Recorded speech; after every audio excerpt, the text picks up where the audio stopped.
ফিরে এলাম বিরতির পর। আর এই মুহূর্তে যে খবরের দিকে নজর রাখবো, সকাল থেকেই বর্ষার বৃষ্টি কলকাতা সহ দক্ষিণবঙ্গের সব জেলাতে, পূর্ব এবং পশ্চিম বর্ধমান, বীরভূম, মুর্শিদাবাদ, নদিয়ার বৃষ্টির সম্ভাবনা বেশি এবং ইতিমধ্যে বেশ কিছু জেলায় কিন্তু বৃষ্টি হয়েছে বলে জানা যাচ্ছে। শুক্রবার বৃষ্টির সম্ভাবনা বেশি পুরুলিয়া, পূর্ব এবং পশ্চিম মেদিনীপুর, বর্ধমানে, এবং অন্যদিকে বীরভূম এবং মুর্শিদাবাদের জেলাগুলিতেও কিন্তু বৃষ্টির সম্ভাবনা রয়েছে, এমনটাই বলেছে হাওয়া অফিস। কলকাতা সহ সব জেলাতেই বজ্রবিদ্যুৎ সহ হালকা থেকে মাঝারি বৃষ্টির পূর্বাভাস দিয়েছে আলিপুর আবহাওয়া দপ্তর। শুক্রবার এবং শনিবার এই বৃষ্টি কিন্তু চলবেই, অর্থাৎ এই বৃষ্টির ছবি কিন্তু উঠে আসছে। অর্থাৎ এই মুহূর্তে দক্ষিণবঙ্গের বেশ কিছু জায়গায়, অর্থাৎ বেশ কিছু জেলাতে কিন্তু বৃষ্টি শুরুও হয়ে গিয়েছে।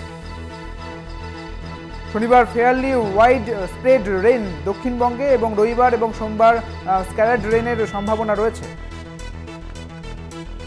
আরো বিস্তারিত জানবো, আমাদের সঙ্গে রয়েছেন আমাদের প্রতিনিধি শাশ্বতী রায় রয়েছেন আমাদের সঙ্গে। শাশ্বতী, ঠিক কি জানতে পারছো আবহাওয়া দপ্তর সূত্রে? দেখো, সকাল থেকেই বর্ষার বৃষ্টি শুরু হয়ে গেছে কলকাতা সহ দক্ষিণবঙ্গের সব জেলাতেই, এবং বজ্র বিদ্যুৎ সহ হালকা থেকে মাঝারি বৃষ্টির পূর্বাভাস রয়েছে প্রত্যেকটি জেলার ক্ষেত্রে। সেক্ষেত্রে বৃহস্পতিবার থেকে এই বৃষ্টি শুরু হয়েছে দক্ষিণবঙ্গে এবং চলবে আগামী শনিবার পর্যন্ত। পূর্ব এবং পশ্চিম বর্ধমান, বীরভূম, মুর্শিদাবাদ, নদিয়া জেলাতে বৃষ্টির সম্ভাবনা সব থেকে বেশি থাকছে। শুক্রবার থেকে বৃষ্টি বাড়বে পশ্চিমের জেলাগুলির ক্ষেত্রে। সেক্ষেত্রে পুরুলিয়া এবং দুই বর্ধমান, বীরভূমে বেশি বৃষ্টির সম্ভাবনা রয়েছে।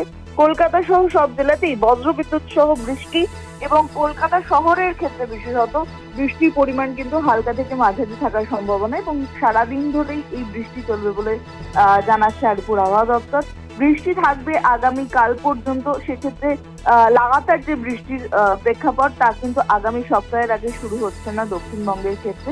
উত্তরবঙ্গে যেরকম বিপর্যয় জারি ছিল, সেই অর্থে অতি ভারী বৃষ্টির সম্ভাবনা জারি রয়েছে আগামী 24 ঘন্টায়, এবং আগামী কাল থেকে বৃষ্টির প্রভাব কিছুটা হলেও কমবে বলে মনে করছে আলিপুর আবহাওয়া দপ্তর। সেক্ষেত্রে উত্তরবঙ্গের উপরের 5 জেলাতে, অর্থাৎ দার্জিলিং, কালিম্পং, কোচবিহার, জলপাইগুড়ি এবং আলিপুরদুয়ার, এই জেলাগুলির ক্ষেত্রে বৃষ্টির পরিমাণ অনেকটাই বেশি থাকবে বলে মনে করা হচ্ছে, এবং এই বৃষ্টি আগামীকাল থেকেই কমার সম্ভাবনা। সেক্ষেত্রে নিচের জেলাগুলিতেও লাগাতার বৃষ্টি দিনভর।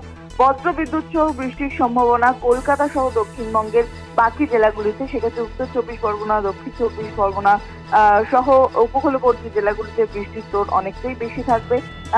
এই যে বৃষ্টি যা লাগাতার দক্ষিণবঙ্গে শুরু হয়েছে তা অপেক্ষাকৃত বাড়বে বলে মনে করছে আগামী সপ্তাহ থেকে মৌসুম ভবনের তরফে, তেমনটাই নির্দেশিকা জারি রয়েছে।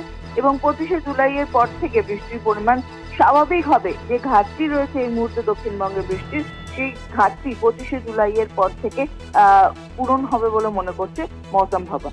বেশ, অনেক ধন্যবাদ শাশ্বতী তোমাকে। আপনাদের জানিয়ে রাখি, শুক্রবার এবং শনিবার অতি ভারী বৃষ্টিপাত হবে, তবে রবিবার থেকে এবং সোমবারের মধ্যে একেবারে বিক্ষিপ্ত বৃষ্টিপাত হবে দক্ষিণবঙ্গের জেলাগুলিতে।